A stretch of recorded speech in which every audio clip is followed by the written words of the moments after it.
Everybody hear me? Okay.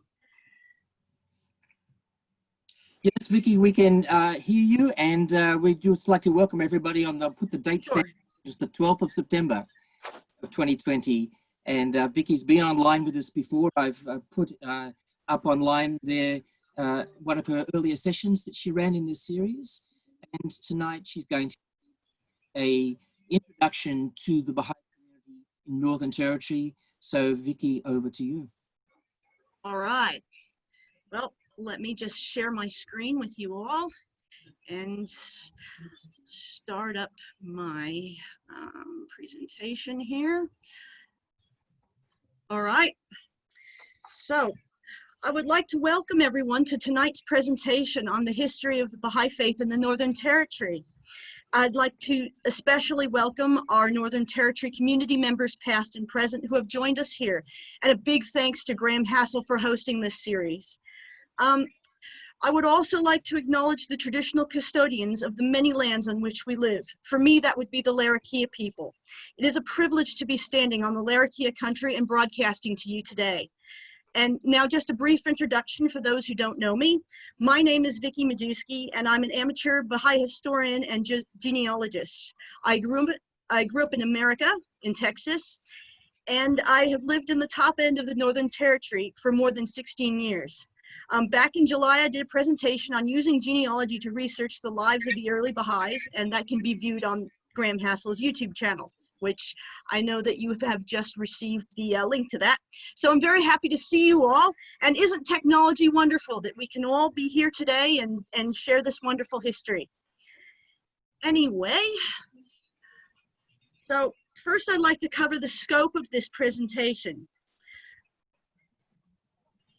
In researching the history of our community, I've discovered so much information, so many wonderful people, and so many wonderful individual stories that we simply couldn't cover it all, even if we had double the amount of time. Therefore, this will only be a brief overview of the establishment of the Baha'i faith in the Northern Territory.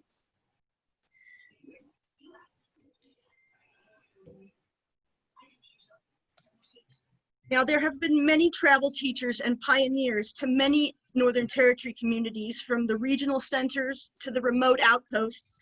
However, this presentation only really covers 4 places: Darwin, Palmerston, Catherine, and Alice Springs. The material consists of both traditional research, such as government electoral rolls, newspaper articles, letters, and genealogical records, as well as personal accounts from those who were there. While I've done my best to verify all facts presented here, I could be wrong and often am, so corrections may be needed. If anyone sees anything needing correcting, please let me know, preferably at the end. In that vein, the story of our community is ongoing and will change as new details come to light. Therefore, I consider this presentation part of an ongoing effort to chronicle our precious Baha'i history, and I definitely plan on publishing this research at a later date.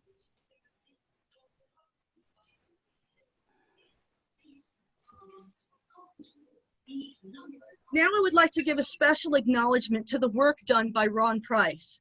I know he was a friend to many of you here. Unfortunately, I never knew him. Our paths just never crossed in this life. However, I'm deeply grateful for the body of research he left behind, as it provided a good foundation on which to build the story of the Northern Territory's Baha'i community.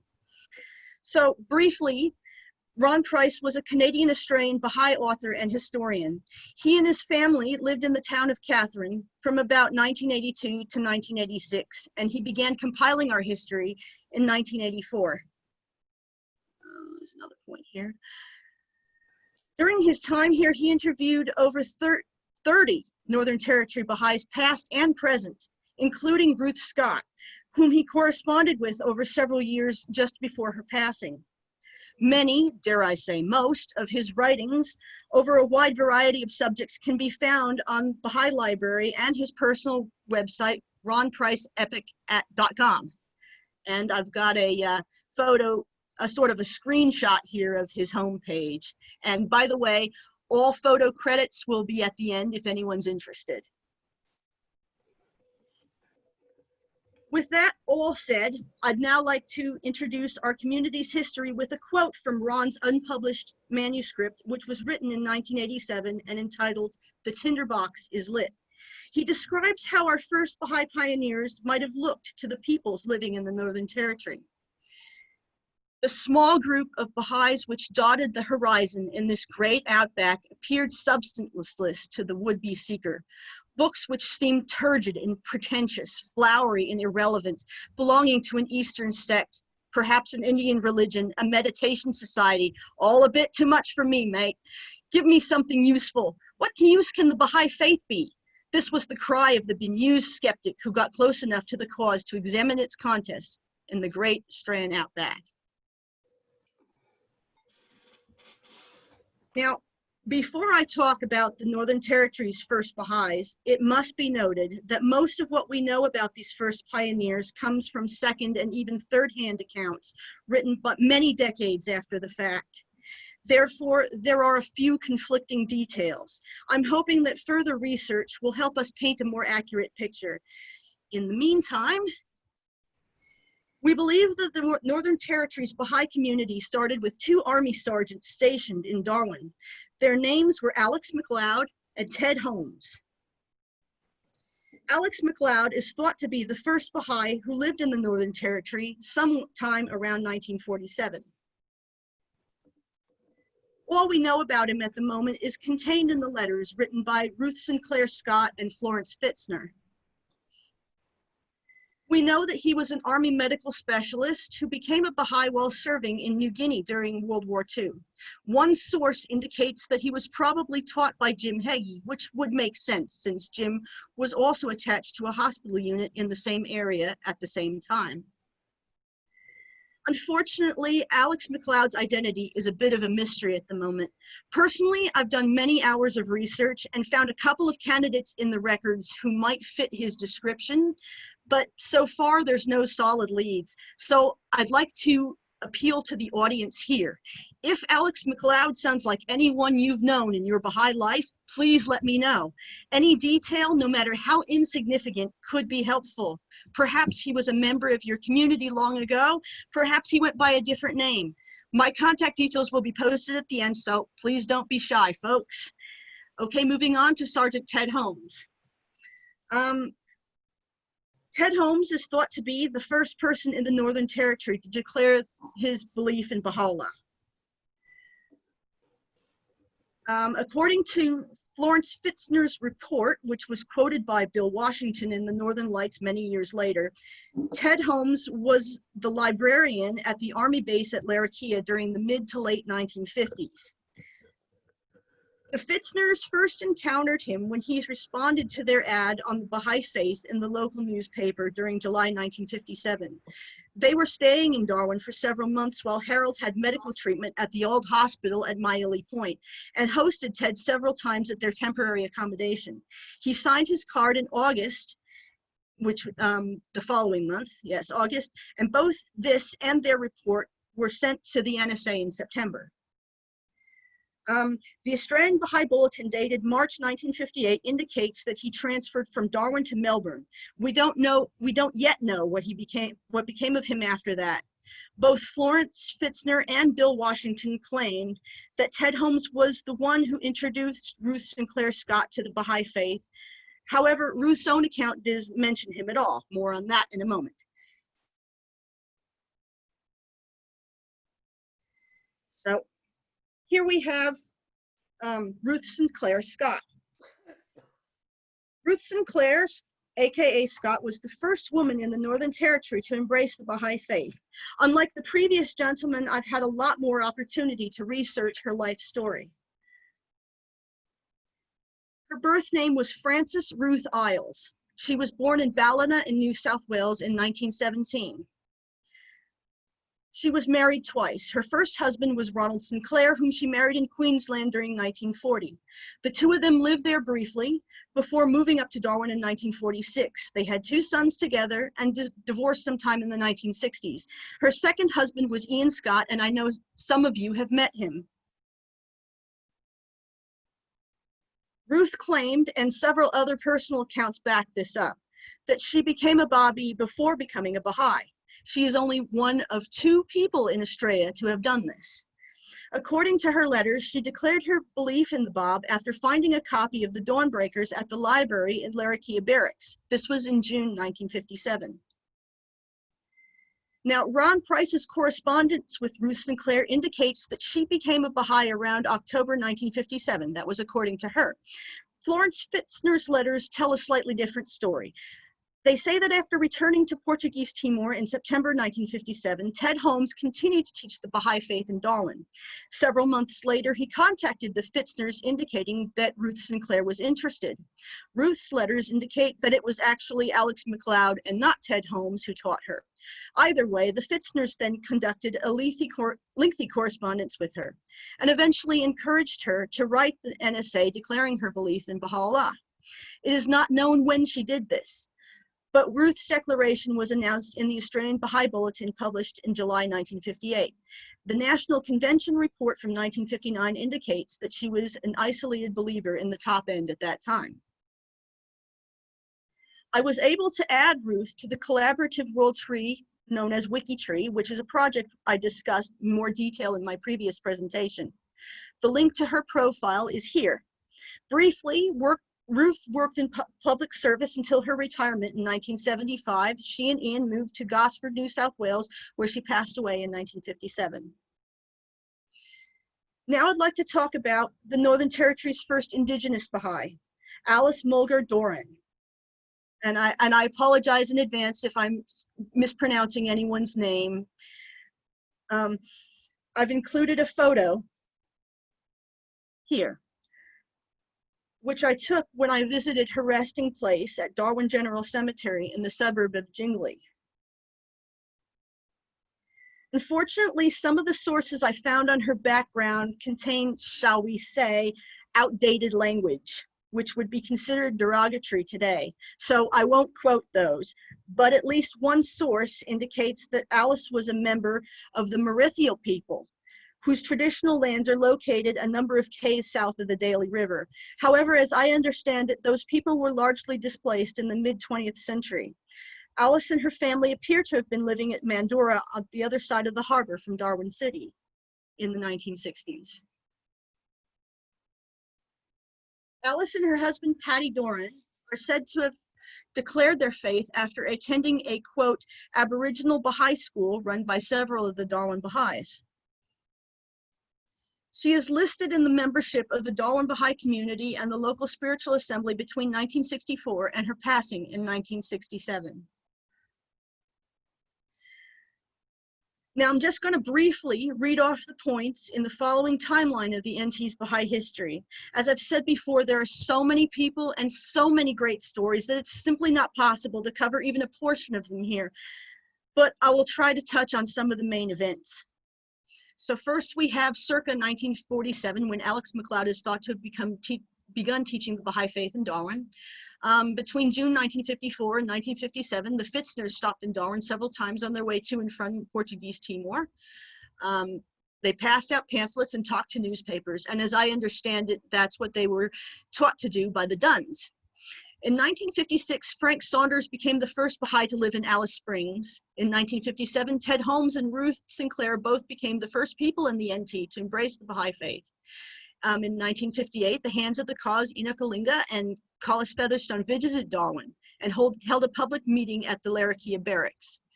In 1960, the first Baha'i marriage in the Northern Territory was between Aaron Blomeley and Noella Williams, and Noella was the first person of Torres Strait descent to become a Baha'i. In 1962, the Northern Territory's first local spiritual assembly was elected in Darwin. In 1961, moving back a little bit, Hand of the Cause Rahia Khanum visited Darwin after the dedication of the Sydney Baha'i Temple. And there's more story to that in the Northern Lights. And let's see, where are we? The Northern Territory's first regional teaching committee was also appointed that year. In the summer of 1962 and 1963, Alice Dorn became the first indigenous Baha'i in the Northern Territory. In 1964, there were 12 Baha'is recorded living in the Northern Territory. In 1965, Susan Sahara became the first person in Alex Springs to join the Baha'i faith. In 1966, David and Frida Leyton taught the first indigenous Baha'is on Bathurst Island, and Alice Springs formed its first Baha'i group. The first Baha'i marriage in Alice Springs was between Rex Armitage and Cynthia Scrine. In about 1968 or so, and I know someone will correct me on this, the first Baha'i group formed in Catherine. Doug and Margaret McDonald became the first Baha'is to live in Howard Springs. Then we move on to 1974 and 1975. A makeshift, quote, Baha'i Center is established at Bill and Hiroko Washington's property in Darwin in the aftermath of Cyclone Tracy. And I know, I'm sure we'll hear more of this story because that is an amazing story. I really hope we hear more about that one. In 1977, Alice Springs elected its first local spiritual assembly. In 1981, the National Spiritual Assembly of Australia exhorts pioneers to go, quote, north of Capricorn. This was in Ron Price's notes. Several Baha'i teachers, including him, responded and moved to the Northern Territory. In 1984, Larry Alin became the first Jawan elder to embrace the Baha'i faith, and that's another wonderful story that I know some were prepared to tell here. In 1986, Jane Baker Jones, who is with us tonight, became the first Baha'i to live in Palmerston, and a Baha'i group was formed soon after. In 1987, Darwin had 40 Baha'is enrolled. Alice Springs had 15. Also, there were Baha'is present in Palmerston, Litchfield, South Catherine, Roper Valley Station, and Tennant Creek, around 5 each. Then we move on to the 1990s are a little bit spotty, but I have a few things. The Baha'i Information Desk debuted at the Rapid Creek Markets in Darwin, and there was a wonderful story about that. I know some people who are here tonight have worked at that, including myself. Around about 1999, and I will be corrected on this too, the Baha'i section was established at Thorax Cemetery outside Darwin, and Heather Drydenwood became the first to be buried there in 2000. In 2002, Palmerston elected its first local spiritual assembly. In 2003, the Baha'i Society was re-established at Charles Darwin University. I know it had been there before, but this was a big article in the Northern Lights, so I thought I'd mention it here. Today, the Northern Territory has approximately 120 enrolled adult Baha'is and 4 local spiritual assemblies in Darwin, Palmerston, Alice Springs, and Santa Teresa. And the picture here is actually from 2005, and there I am, right in the middle of it, and I was expecting my oldest son at the time, who is now 15. So it's amazing how time flies when you're having fun. Anywho, there's a, let's see, where are we now? Here we have an honor roll of the notable Baha'i travel teachers who passed through the Northern Territory in the 1950s, 60s, 70s, and 80s. Some stayed longer than others, but all contributed to the advancement of Baha'u'llah's message in our land. Obviously, this is a non-exhaustive list. No doubt these folks are known to many of you. I'll let you all read the names yourselves. Those watching later on YouTube can pause it here if you like. And now I'd like to shift the presentation over to audience participation. I've asked a few people to come and share a personal story or two from their time in the Northern Territory, and I know that there are a number of folks, so I'm going to stop sharing for just a moment, but I'd also like to tell you about the bus. The bus was a wonderful individual initiative by a lovely Baha'i in Darwin community. That's Fatemeh, and she is a lovely, lovely lady, and this was her idea to do for the centenary, the bicentenary, and it was up for about 6 weeks. And it went all over town, and it was so great to see it, and everybody got to see Baha'u'llah's message, which was wonderful. And with that said, I'm gonna stop sharing, and I'd like to now turn it over to audience participation. I'd like to see who's here. Let me see. Steve and Mozzie, are you here? Yes, we are. All right.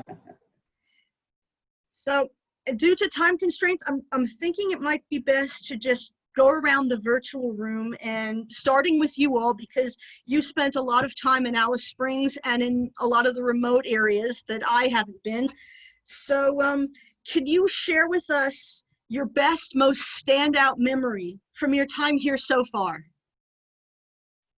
I think, to me, that the most standout memory that it was what actually brought us to Alice Springs was the Heart of Australia Festival, where we had Bahais from all over the Pacific and all over Australia coming to that Heart of Australia Festival. And we had just an amazing experience of all the Aboriginal people. Sorry. And it just, but we had the royal family from from Samoa. We had visitors from all through the Pacific, all came really to almost revive the centre.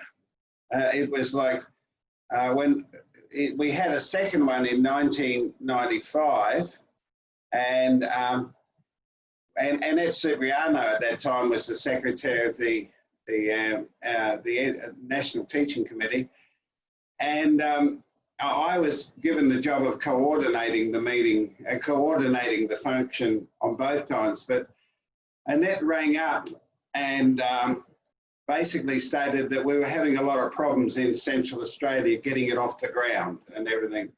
So Mossy and I made a decision that we'd move out there in 1995, would have been about 6 weeks, I think, before the festival. And it was amazing. And Eloise came with us, our Aboriginal daughter, and we went there, and there was about seven Bahais, and Armin Yazdani was another one on the LSA, and it was there was a lot of issues. There was a lot of worries about the festival, but Tinai Hancock and Bruce Saunders arrived, and we were concerned about what was happening. And Tinai Hancock turned around and says, "Don't worry about it. Everything's going to change." And we said, "Oh, sure, we know that everything will change." But within a week, within 3 weeks, most of the members of the old community had moved in, and we got 19 new believers. When they moved out, and we got 19 new believers within pioneering there. What was it, within a month, wasn't it? Yeah, and that was, to me, the most exciting time, because it actually brought about huge changes in the teaching. And we finished up with those experiences, and over about 3 or 4 years, we had over 100 Aboriginal Bahais in Alice Springs. And those are the ones, their families are the ones that went to Santa Teresa and Laramba, sort of thing. Yeah. That's one of my highlights. I don't know about Mossy. So, Vicky, my highlight to me was when the festival was on, the women of Laramba community, which is Northern Aranda or Amantala, came over and danced in the festival. And from then, they invited us Bahais to go with them, to come and visit them in Laramba. And it was very, very interesting shortly. And then after that, Steve and I started to go there. And Karen and Nabil Yastani, I believe they are in Western Australia, they used to come with us. And it was very interesting because we visited Laramba, and the kids who were still babies at the time are the ones who's doing all the work, who's doing all the books and all these things. And it was very interesting. We went there for 3 weeks 4 weeks in a row. Every weekend we picked up our tent, we went over there, and nobody came to see us, no one. And after the third, they all say, "Oh, you go came there," and we came there. And the 4th week, we thought, well, we just gonna came for the last time and we make it every 2 or 3 weeks. Suddenly the whole community turned up with buses and they said, let's go hunting. And it was interesting because at the time, Universal House of Justice sent a message and said that the link between, I'm just paraphrasing this, link between the Aranda people and Ayers Rocks and Laramba, the link will be beneficial to the Baha'is in the future. And then it says, and then it's 25 years later, we see the faith exploded in Central Australia. You know, so those link, so the kids, they're in the marriages, the kids become adults now, they're in the marriages between Larambas and the Teresa and Alice Springs. So really in a way, so that's the highlight we thought it, when you start going, you had no idea that this was gonna happen. And it all started from an Aboriginal conference that they had in Tinaroo in North Queensland, where all the Aboriginals, Bruce Saunders organised this, and all the Aboriginals were invited to a conference in Tinaroo in what was it, 1990, I think. And Mossy and I got invited along to it, and they consulted on what should happen with Aboriginal teaching. And they came up with the whole idea of what they called the Heart of Australia project, where we were supposed to have the conference at Ayers Rock. But many Baha'is went out there as part of the committee to find out if we could, and we found it was impossible to have it at Ayers Rock. But we finished up by being invited by the Aboriginal community to have it in Alice Springs. Yeah. But it was basically all set up by the Aboriginal believers.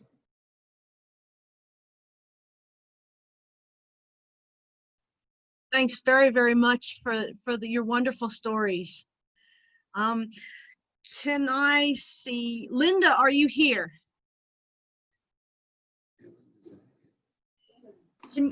Yes, I'm here. Can you tell us, and I know you were here during Cyclone Tracy and beyond, can you tell us what your greatest memory of being in the Northern Territory, of your time here in the Northern Territory? Yes, thank you. I have 2 things I want to share. The first is when I arrived, I was 20 years old. I pioneered to Darwin when I was 20 years old.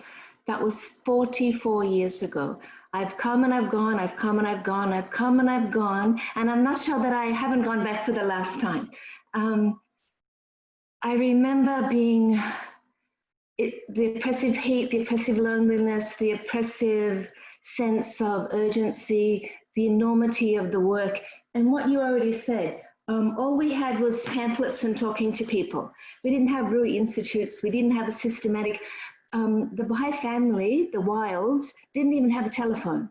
We were very, very isolated, but we were liberated by a number of things. And I want to talk about the Bahai Center. Hiroko will remember that her and Bill owned a house on East Point Road in Fanny Bay, which is right opposite the water. So in the cyclone, most of you will know that Darwin houses are tropical, they're elevated. This had been an elevated house, but the top part had been blown away during the cyclone. And I forget how it came about, but Bill and Hiroko gave custodianship somehow of that house to us Baha'is in Darwin. And Ray Cat and Bill Wild liberated, quote unquote, liberated some timber and built in the bottom section into a dwelling. And I lived there and I had no electricity. But when you're 20, nothing really matters. You don't need an air conditioner, you don't need much. And at the front, I think where it had been a carport, they built that in, and that was the Bahai Center. It wasn't operational very long because God bless him, Ray Cat, in his enthusiasm, he made this big sign, you know, Darwin Bahai Center, and he put it on the fence. Well, within a very short time, someone from Darwin City Council came, knock, knock, knock. This is zoned residential. You can't have this Bahai Centre here. So we simply took the sign down. And I guess we still continue to use the front garage as a garage. And I lived out the back, as I said, in just a shanty built in with, well, I can't remember, but I know I didn't have electricity. So that was one bounty to be a part of that. The other magnificent thing involves Jane.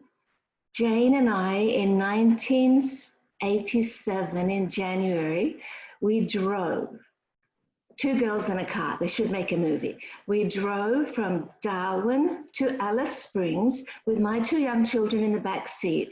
And our purpose was to go to Alice Springs to support that community, I suppose, to deliver the promise of world peace to people of capacity. So we had the pamphlet, The Promise of World Peace, and we knew about phoning up people and talking to newspapers and so on. So when I think about that, that was just the most amazing experience that can't be replicated. And on the way back, we went to visit Jed and Kerry Handysides out in Utopia. I guess that was a 5 or 6 hour drive northeast of Alice. And the road, I have a photo of it, it's just red desert. You're just driving in the desert. These things, I feel they can't be reproduced. Who else can do that? It was just the most amazing time.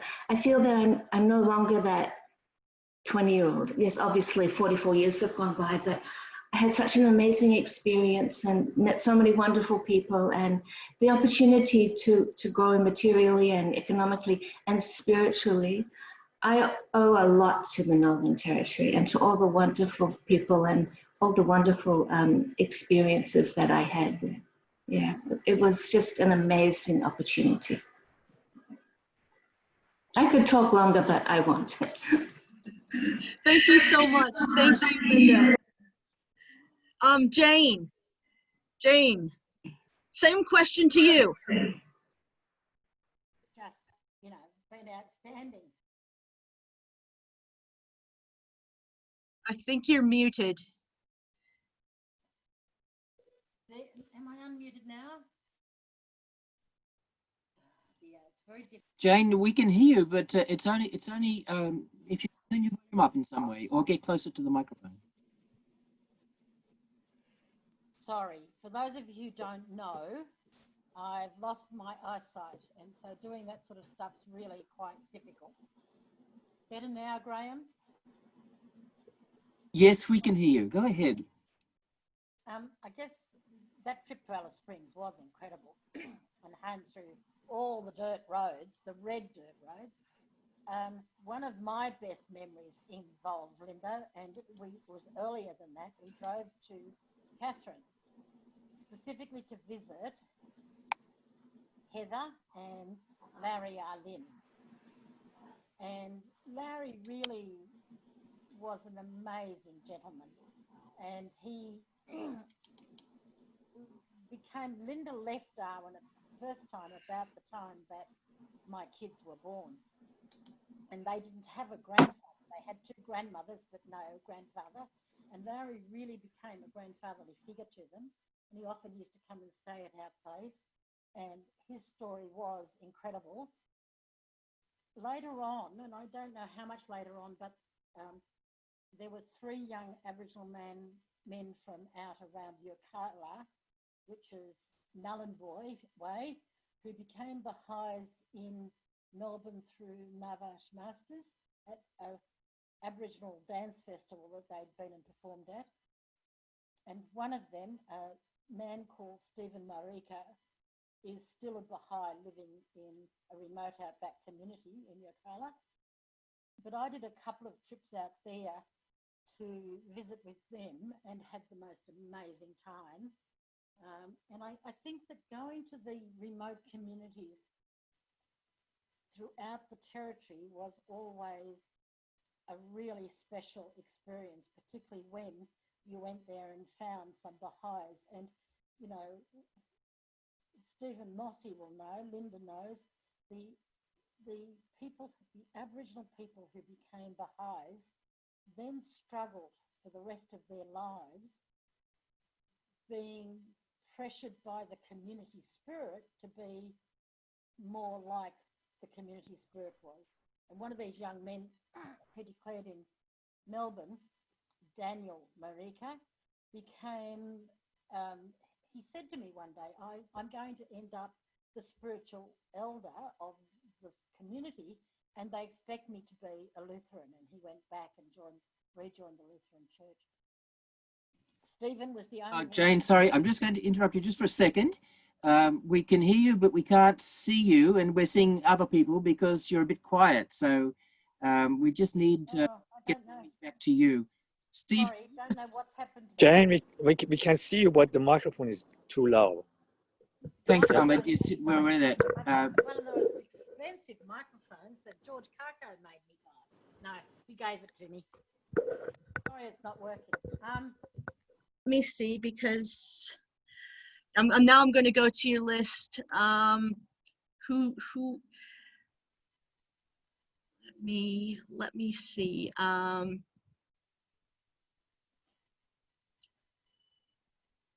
Well, I know that David and Sue wanted to share a story or two. They told me that before the presentation. So over to you all.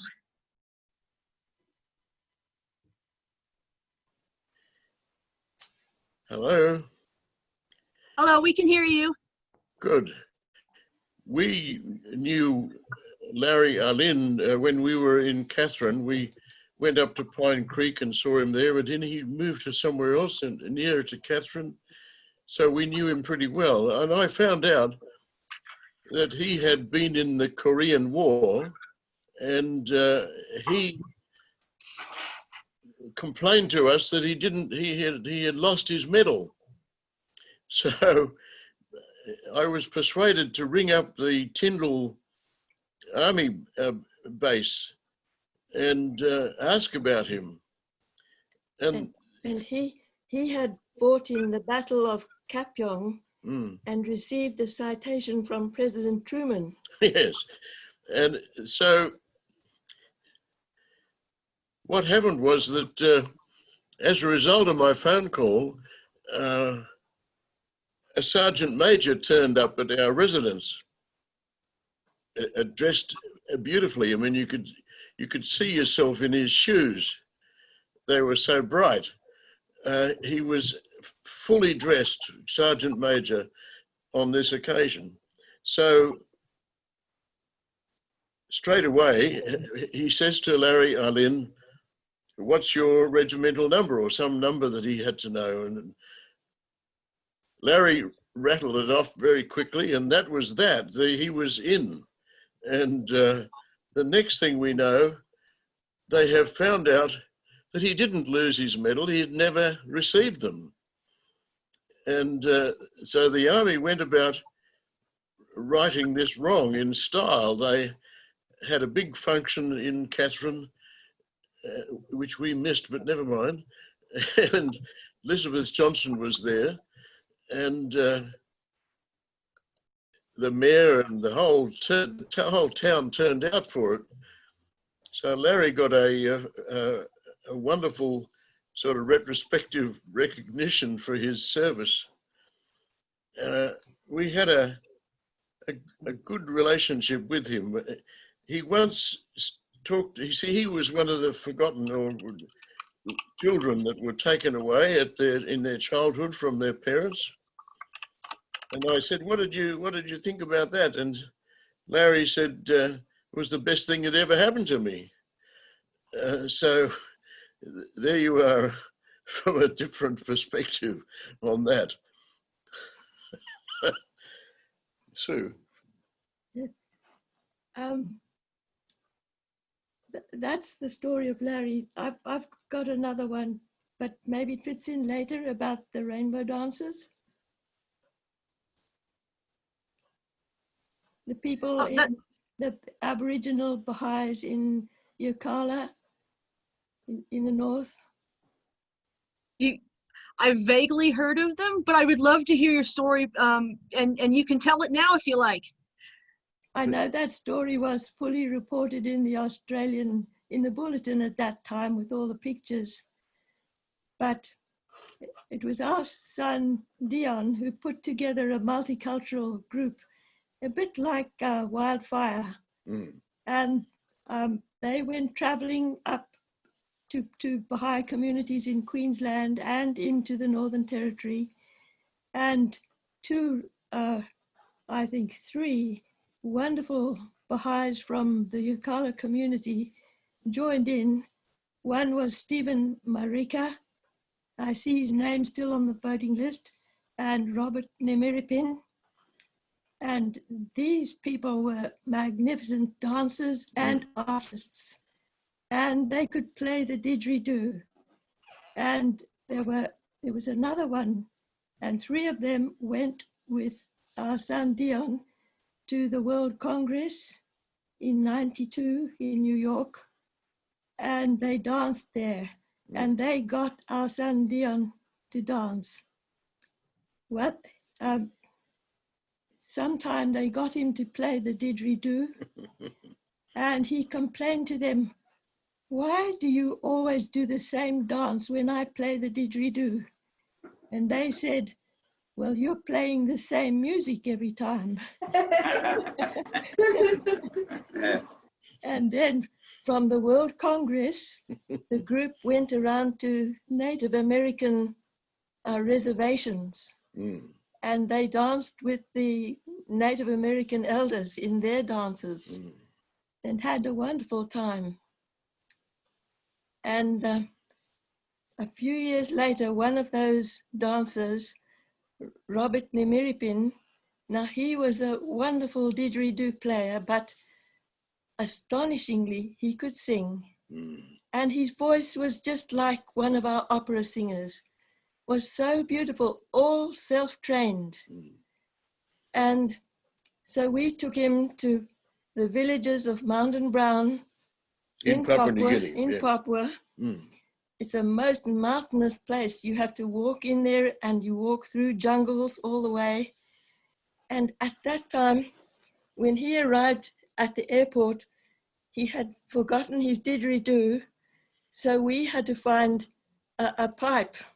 We found a pipe of the right dimensions, and Robert could play that. And it was a wonderful connection of hearts. Everyone loved him. And yes, that's the story. Wonderful. Yeah. Thank you so much for sharing it. Mossy and I don't know if you can hear us. Mossy and I were part of the Rainbow Dancers tour, and I can tell you it was something we'll never experience again. It was absolutely magnificent. We weren't singers or dancers. We drove the bus. Mossy danced, yeah, as a Tongan, she danced. That's right. Yeah. Hey, Steve, I ended up buying you a caravan. That's right. Oh, that's right, yeah. We ripped someone off. Oh, that's right. That's Yeah, that's right. Yeah, yeah. I drove it back to Catherine. Yes, yeah. I actually got there. Hello, David and Sue. How are you two? It's lovely to see you again.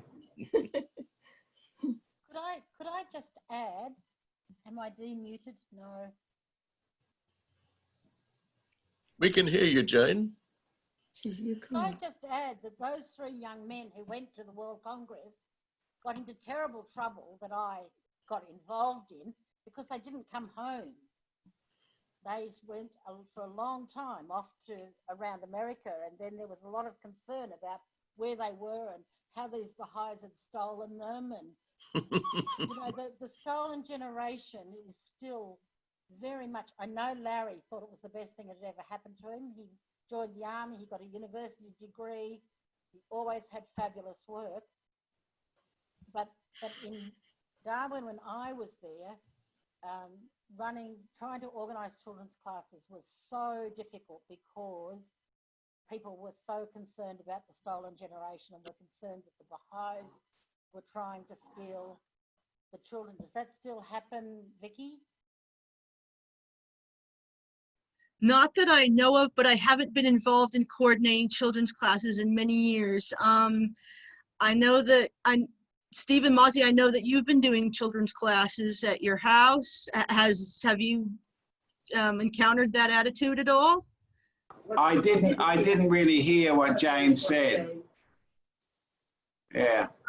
She said that in her experience that, if I'm getting this correctly, she said that there was some concern regarding the stolen generations, that the Baha'is wanted to steal the children. Are you fine? I think that we found that earlier when Eloise and Carmen, our daughter, came to live with us. We got accused of being children stealers and everything. But it went for a short phase. I think that phase is over now, where a long time ago, where they accuse us of that now. It just doesn't seem to exist anymore. Glad to hear it.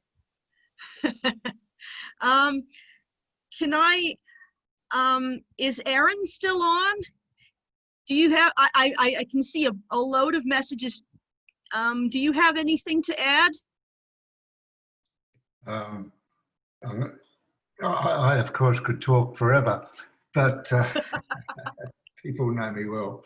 I want to come back. We've talked a lot about the Indigenous people, and my first wife Pam, she was one of the stolen generation. Was taken from Torres Strait to Melville Island, and we met in the home of Leila Deighton, who I think is also listening now, and was one of the very first Baha'is in Darwin in 1961.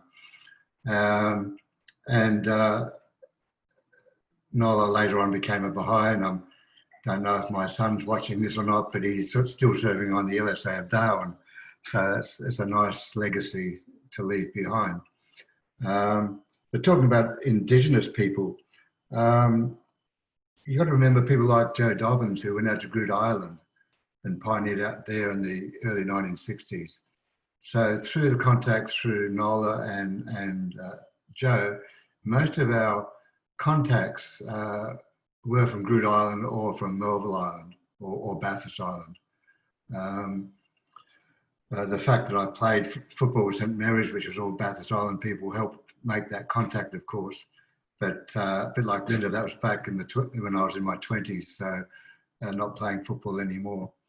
When Rahir Khanum came to Darwin in 1961, we had a barbecue in the back of our place, and there was a lot of Indigenous people there from Bathurst Island and Groote Eylandt, and they were A, fascinated by her accent, and B, fascinated by the fact that she could barbecue marshmallows. All of which had a significant effect on her.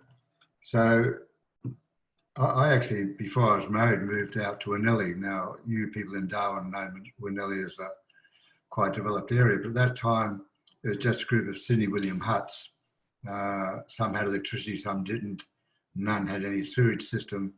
And I moved out there because there was this huge desire to teach Indigenous people, and that's where they lived, out there with white and coloured people together. And it was considered the end of the world, of course. And then I met Nola, we wanted to get married, and she says, well, I ain't living out there, you've got to move back into town, which we did, and raised those 4 beautiful children. So there's been this work with Indigenous people going on for a long, long time. It's just so nice to see it being carried on with people like Stephen Mossie and so many others. It just warms the cockles of my heart. Thank you very much. Thank you so much. Thank you. I really, really appreciate your stories and also the many corrections you've shared. And I will make note of those. So thanks again. Hiroko, I'm sorry I've never met you, but I'd just like to say one. Nice to meet you. It was strongly. Is it okay? Yes, yes. Please, do you have anything to share with us? Yes. one things that not many people mentioned, but I noticed that you noted Susan Saharoff declared in Alice Springs. And then I just like to tell you about, and Aaron can confirm this, that at the end of 1965, 4 people come up from South Australia, and then 4 went down from Darwin to Alice Springs to meet for the teaching trip together. But the 4 from Darwin, one was travel teacher from America. He had a little combi van and they went around Australia. So this 4 plus 4, 4 from North, 4 from South, met in Alice Springs and they somehow get in touch with Susan. I don't know the detail, Ellen might know better. And then she became a Bahai. And ever since she was the center of activity in Alice Springs.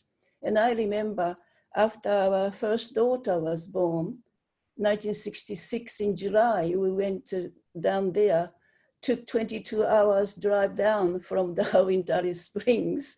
And they stayed with Susan and her husband's Michael.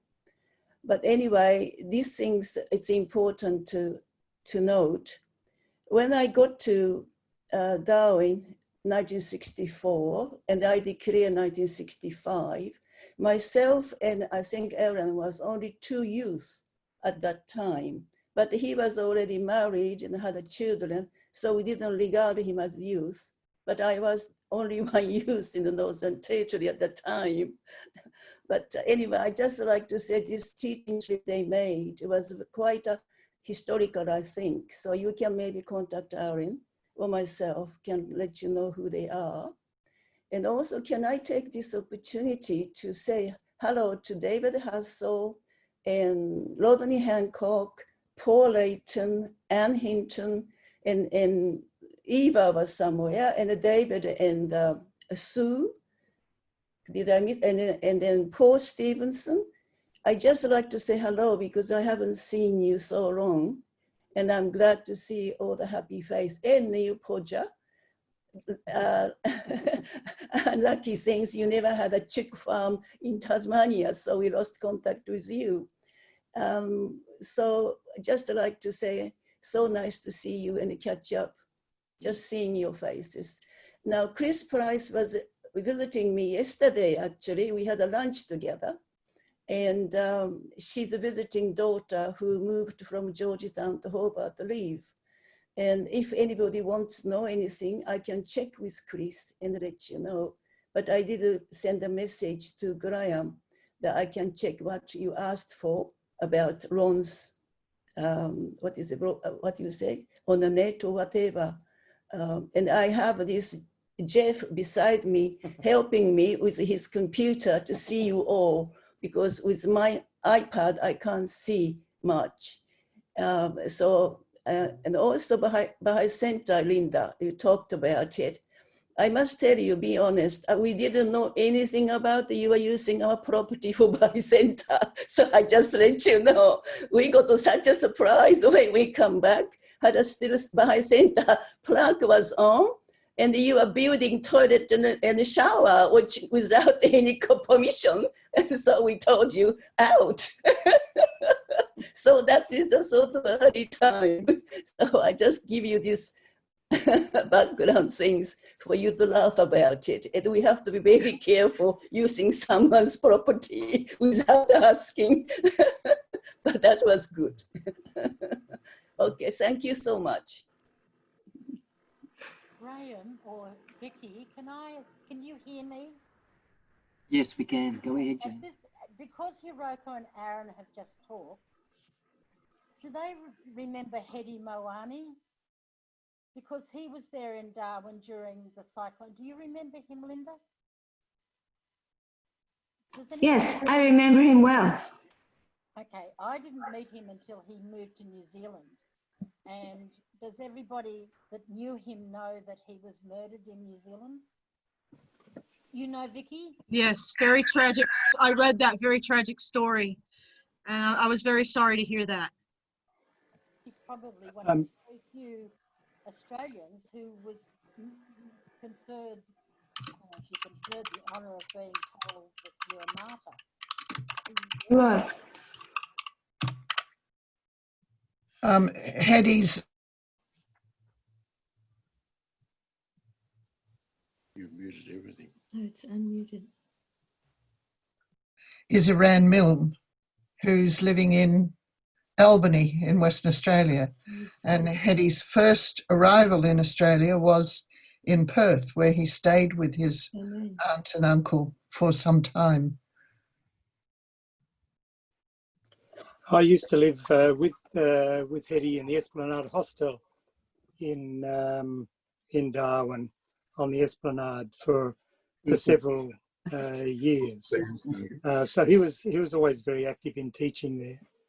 But I'm wondering, Vicky, if I could just share with you a broader perspective of some of the early days, because there were some international goals allocated to the Australian Bahai community, which included some offshore islands, or really onshore islands, of the Northern Territory. And they comprised Bathurst Island specifically, and Groot Island. And Joe Dobbins had already been to Groot Island, but there were several young people during the 1970s who moved to Groot Island, and myself to Bathurst Island.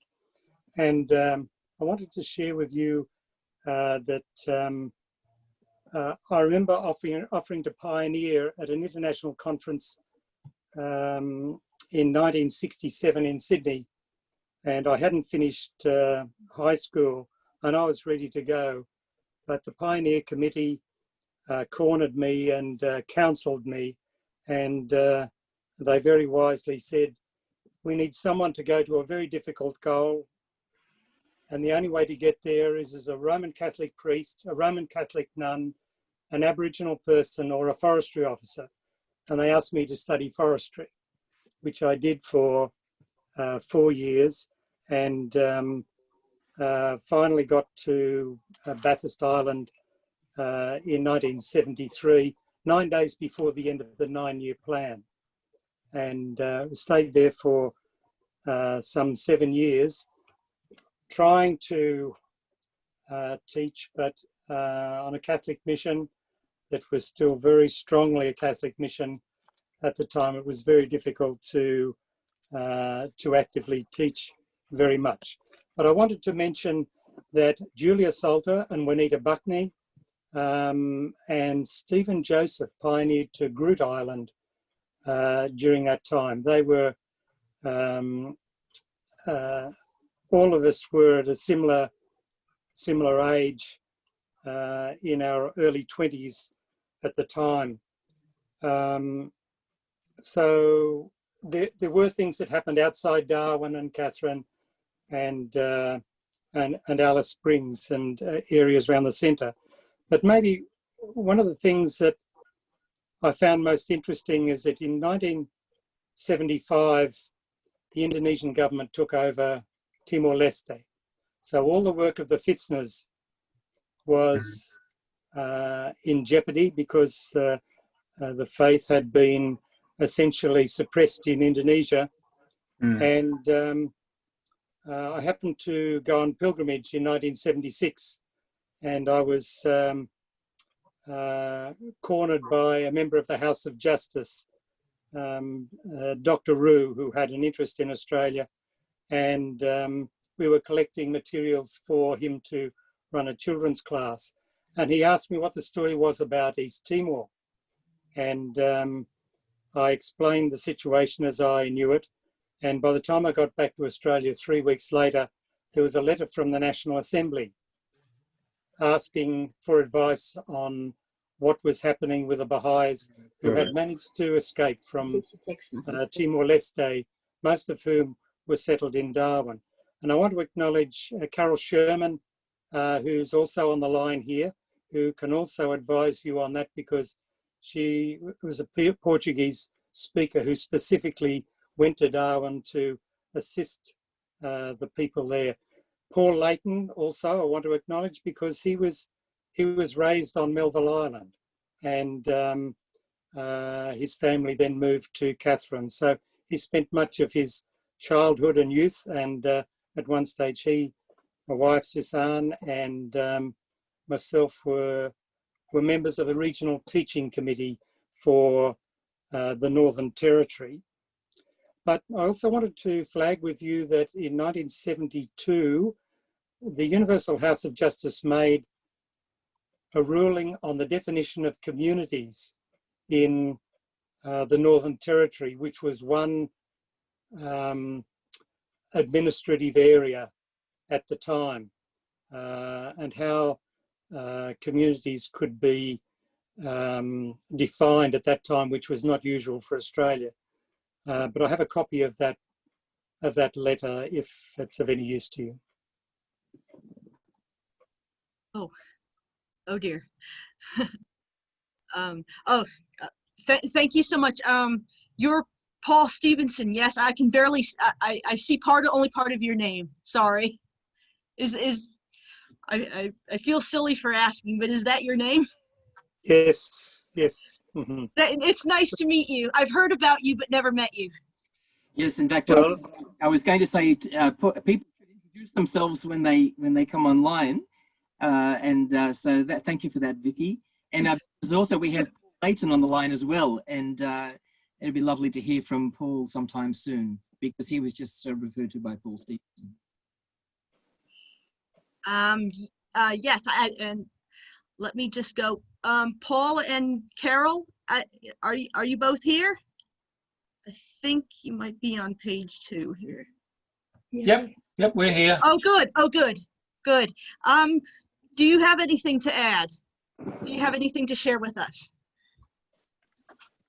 You got anything to say, Carol? Oh, well, when you were young, Hetty used to come and teach you, and Margot Jackson came frequently. Did you guys hear that? Just say it. So Carol was saying that one of the things that Hetty Moani, who has been mentioned, used to do was he came down to Catherine to teach myself and my brother and my sister. He would drive all the way down in a little Volkswagen. I think he came once a month and stayed overnight. And it was a lovely thing for him. And Margot used to come up at least once a year. And Margot Jackson used to visit from Adelaide. Some of you may know Margot Jackson from her athletic abilities when she was in her 90s. But she was one of those lovely people. She's a real. She really was. I just... and Madge and William Sander. What's her husband's name? The Williams spent several months. Madge and Morris Williams. Yeah, they spent several months staying there in the Anglican bishop's house in the Larrakia. They did. They were in that house in Larrakia. And they were wonderful. Paul, you're probably about to say the story, but can I ask if you can just tell your family background and how your parents came to be Baha'is and ended up in Catherine? Can we take it back that far? Sorry, what was that, Graham? What did you want me to say? Just wondering if you can tell us your family background and how you came to be in the Northern Territory and in Catherine, and how your family became Baha'is. Sure. I have asked my mother this. They became Baha'is in Wagga in '63.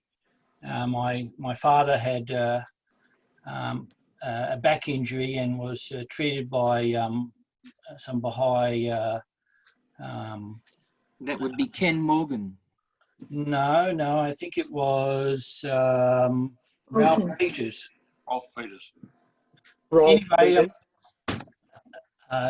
Anyway, they went to Northern Territory as a result of the 9-year plan when it was first announced, as I understand it. And Mum said that it was as if Baha'u'llah had planned it for them, because all the doors behind them closed and all the doors in front of them opened. And they felt as if they were pushed all the way there. And of course, at that time, my sister was only 1, and my brother was 3, and I was a very elderly 5. And it amazes me that they did that when they had such a young family. But if anyone's met my mother, they'll know that she's very determined when she wants to be. She says it's a combination of her Jewish and Scottish ancestry, which I'm sure is true. Yeah, as Paul had mentioned, they went to Melville Island, and they were there for 2 years. And what some people might not know was that they then went to Booker Creek, which is on the edge of the Tanami Desert, just south of Wave Hill. And there they enrolled into the faith Heather Sheridan, I believe her name was. And of course, when they were in Melville Island, there were a couple of Aboriginal believers who they taught the faith, and I understand they had accepted it, but under the pressure of the Catholic Church, they, I suppose, rescinded their faith. But they were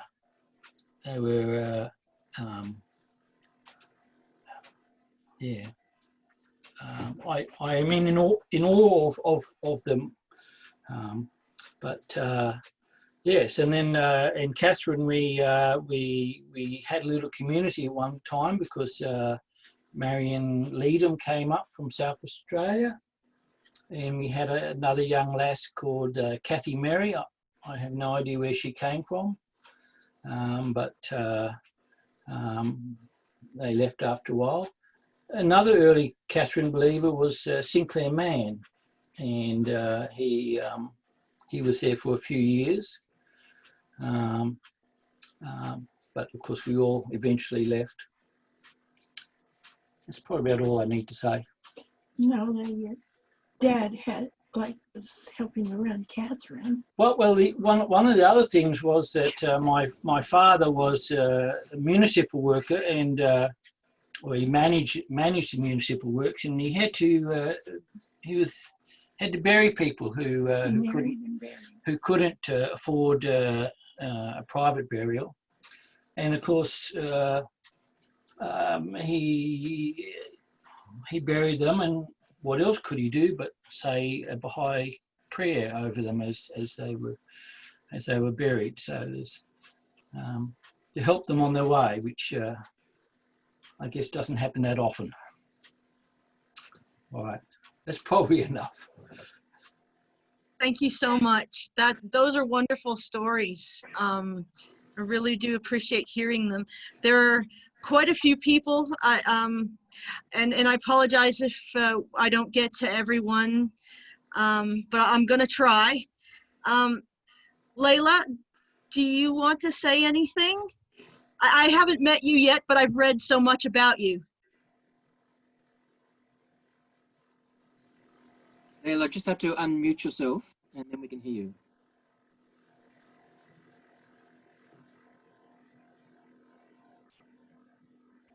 You don't know if it's... Come on, Leila. Is it on? Is that better? Yes, yes. Oh, good. Okay. Well, I'd just like to say hello to a few people, to David and Sue, and to Kate, and who else is there? Aaron. What's that? Thank you. There's Aaron there, looking very handsome. Now, I'd just like to say that Darwin is a very, very special place for me, because that's where I found out about the faith. And I remember walking up to a Bahai poster at the Darwin show, and I'm not sure what year it was, and I imagine I can see Graham nodding his head here, because I never give him a date about anything. And yes, I went to the Darwin show, saw the poster and said, this is my new religion.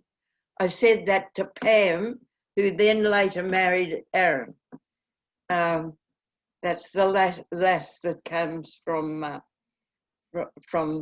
Thursday Island, Torres Strait. So I just knew straight away that I wanted to be a Bahai, but I'd never heard of it before. But I saw all the prophets and on this poster that they'd put up, and I knew that it wasn't just Christ that we had to worship, you know, that there was always going to be another. So I became a Bahai, and that was 60 years ago. I think it was in 1960 that I joined. But looking at the dates you have, Vicky, I don't think that that can be the date. It might be before then. Maybe. Does anybody know when I became a Bahai? I was thinking it had to be 1959, just because 1960 was the Blomeley's marriage. Well, and I'm sure he'll correct me on that, but I was the bridesmaid at that wedding. Yeah. And yeah, I think it must have been before 60. And I know that Ruher Khanum came to visit in 61, and I had left to pioneer in Melbourne. And that was Aaron's if I can just say, Leila, you have written your story and you have published it. Yes. Why don't you mention that book, and maybe some of these dates are in that book? Well, the book, thank you for all your help with it. And I was just about to tell you, Graham, that the book is now in its second edition, and it's all been not revised, but the typographical errors that were there are all gone, and more pictures and a different cover, and it's being handled by Bahai Publishing Trust. And they're also, I've got 3 books now that are ready, almost ready now. That one, that first wave, that's going to Bahai Publishing Trust next week. And one for New Guinea. I'm doing one for New Guinea and taking stories out of that one and putting it in an A4 size. And for the preface, what I've done is write a letter to all my friends in Papua New Guinea, and I'm doing it in English and in Melanesian Pidgin so that the old people can read it. And I'm also doing a children's book just now. But anyhow, that's nothing to do with anything now. But back in the days of Darwin, Bill Washington was my teacher, and Aaron actually introduced me to the faith. And the rest is just Bahai, Bahai, Bahai. That is so wonderful, and I would love to read your books, and I'm going to look for them. That is amazing. Thank you. so much. Thank you. Can I move on to Nigel and then go to Mahasti and then Ron and Ferdous, and I'm not sure who else we've got, but we'll just go from there. Okay. I don't see Nigel. Are you? Oh, good. I see you now. Good. Good evening, friends. My name is Nigel Richardson. I lived in the centre of Australia between September 1975 and September 1984, and what an adventure that was. I was a new Bahai. Highlights: I was a member of the first LSA. There were people like Barry Sweetman, Tony and Chris Ferguson, my wife Glenys and myself, Jean Taylor, Rob Hartmeister, and I think Florence Gates on that first assembly. I got married in Simpsons Gap in 1978 to Glenys, my wife. now deceased, unfortunately. 2 of my children were born there in the centre. When I first got to the centre, I got a job out on Willara, which is about 340k northwest of Alice in the Tanami Desert. Some of the best times of my life out there with those Walpri folks. Yeah, they taught me a lot. There was a Bahai centre in Parsons Street or Gregory Terrace for a while, and Prince Charles and the Princess of Wales drove past it when they were visiting. We thought that was pretty cool. We always had a display on the show days, and Glenys and I would drive with our 2 kids in a van, little Toyota van, all the way to Darwin overnight for a long weekend to visit Baha'is, because kind of isolated out in Alice Springs, you know. So that's the gist of it.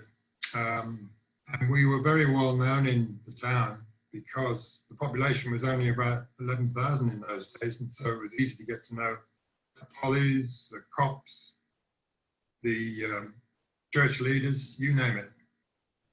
So it was quite a very interesting time for me. And thanks for letting me share.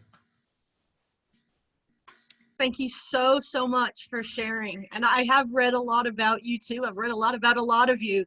And it's great to see you and to meet you even virtually and to hear your stories. And I know we're running up on an hour and a half now, so could I move on to Mahasti? I can see you, and it's so nice to see you again. Lovely. I would like to say hello to everybody tonight here. And I see so many beautiful faces, familiar, Jane, Linda, Sue, David. This is so nice to see everybody here. Ron, Ferdous, everyone. It's so blessing. Our family moved to Darwin 1988, and we left 2014. So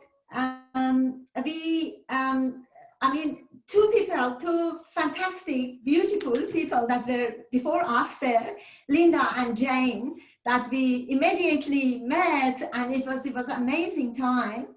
I had the most amazing experience and lots of learning during our life in Northern Territory. I had the blessing of serving with most Bahai community in Northern Territory, from Darwin, Alice Springs, Arnhem Land, Catherine, and as far as to Timor-Leste as well, from part of that. And during this time, during the time we were there, that was a time when the pattern of community building process started, through the institute process started. And there were a lot of learning, a lot of, learning and challenges. And again, learning, was part of that.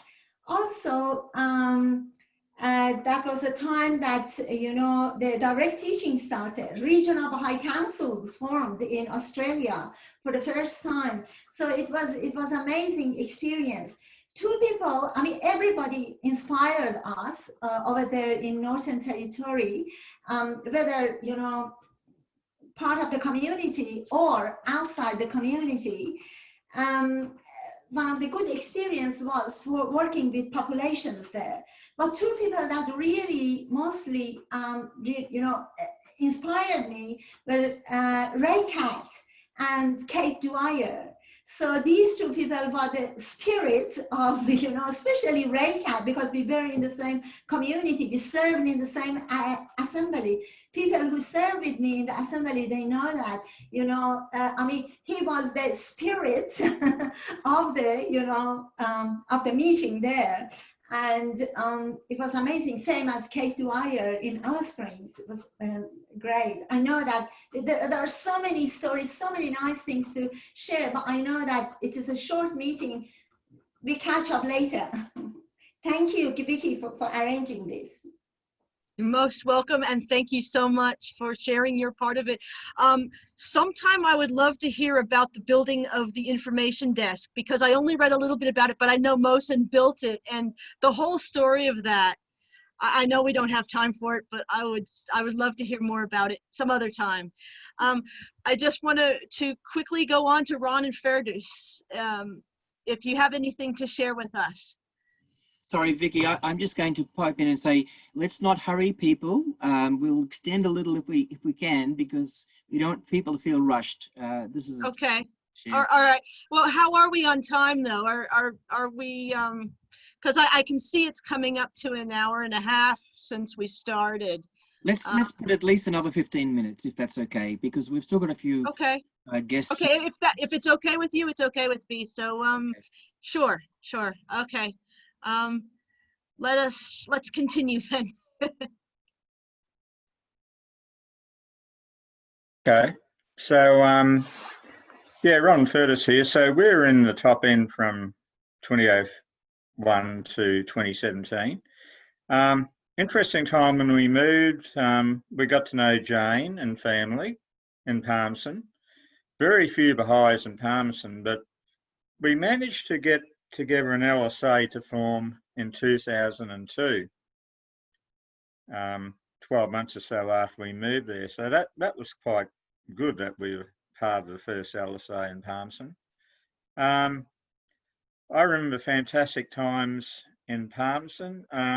One of the things that was a big achievement for the Palmerston community, I think, and it's worth talking about in the history, is our Harmony Wall, a fantastic art mural that I work on with Joseph Gordon.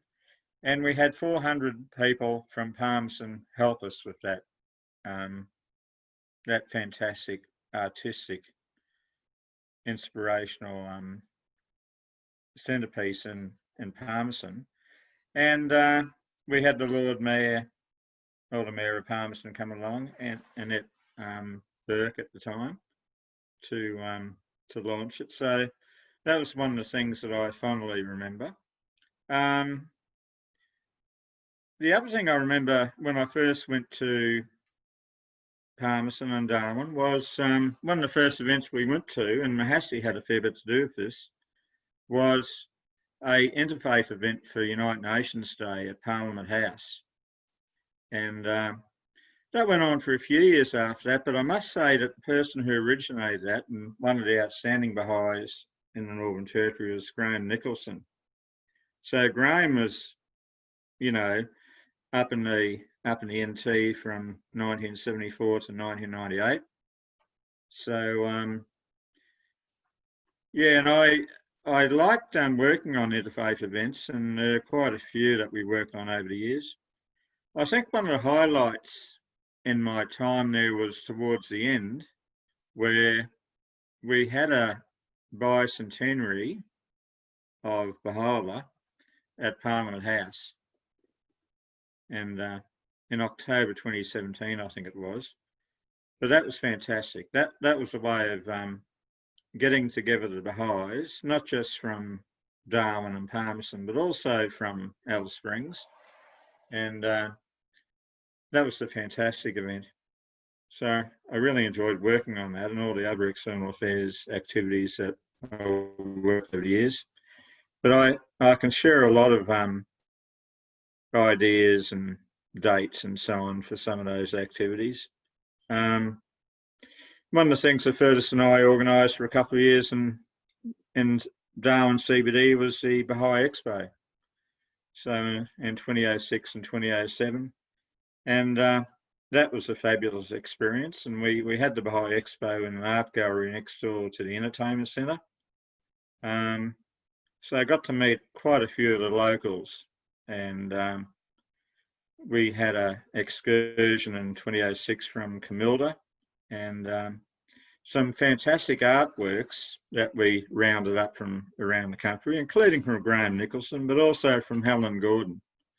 A lot of artworks from Helen Gordon that we had for that expo.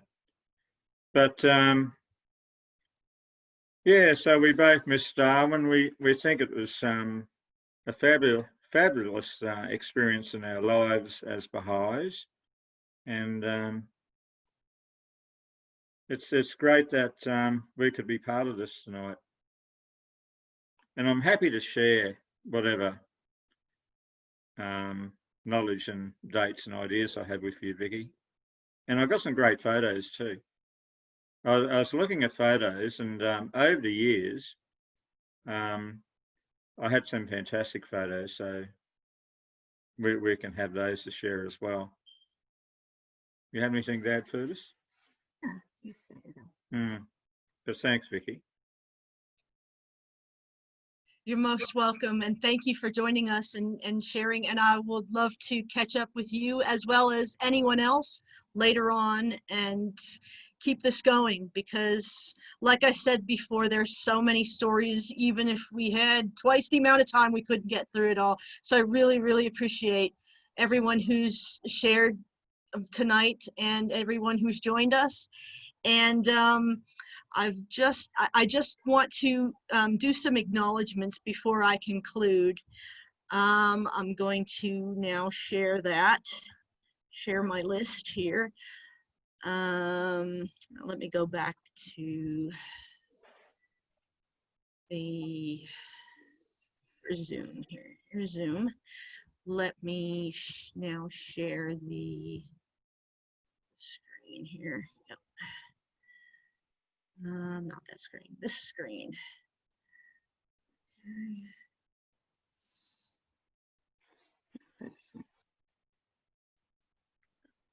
And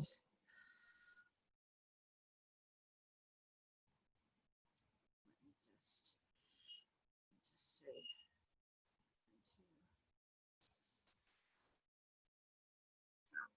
now I'm just, there we go. I'd like to thank, and this is a non-exhaustive list also. I'd like to extend sincere gratitude to those who've contributed to this presentation. A very special thanks to Aaron Blomeley, who patiently and kindly answered my many emailed questions from about events from 50+ years ago. Thank you so much for that. Big thanks and appreciation also to Graham Hassel for hosting this series on the history of the faith in Australia. It will be so important for future generations, and please check out his other videos on his channel because they're great if you haven't already. I'd also want to send an appreciation to my husband, Kirk Majewski, for his support in picking up the slack while I'm here broadcasting and been working on this project for the last, six weeks or so. Thanks to everyone from the NT Bahai communities, past and present, and the institutions who've tuned in. And thanks to my parents who were kind enough to get up before the crack of dawn in America to attend. And now I'll briefly display my my photograph credits. Let me just stop sharing for that one. And I'd like to do this so that anyone who is watching the YouTube video can see this and hopefully and see where I've got my information from, and hopefully be able to participate or sorry to learn a little bit more. So let me just sorry, technical difficulties here. Let me just pull that up again. Right.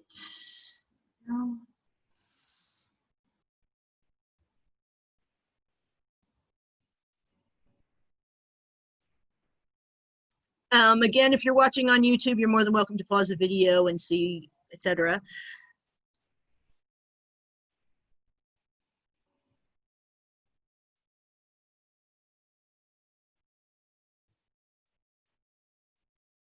And I'd love to hear from any interested people, so please feel free to drop me a line. Thanks so much for this opportunity. And that's it for me. Just a comment that Said and Olole were in Darwin in 1990s for a few years. And they, I think Said came to the university there, working as a lecturer. And they're my relatives actually. And they're now in America, but they in the 90s, they were in Darwin. Thank you for that, Ahmed. And if I can just thank Vicky for your presentation tonight, and to everybody who participated. We've learned so much tonight, and we look forward to seeing everybody again next week.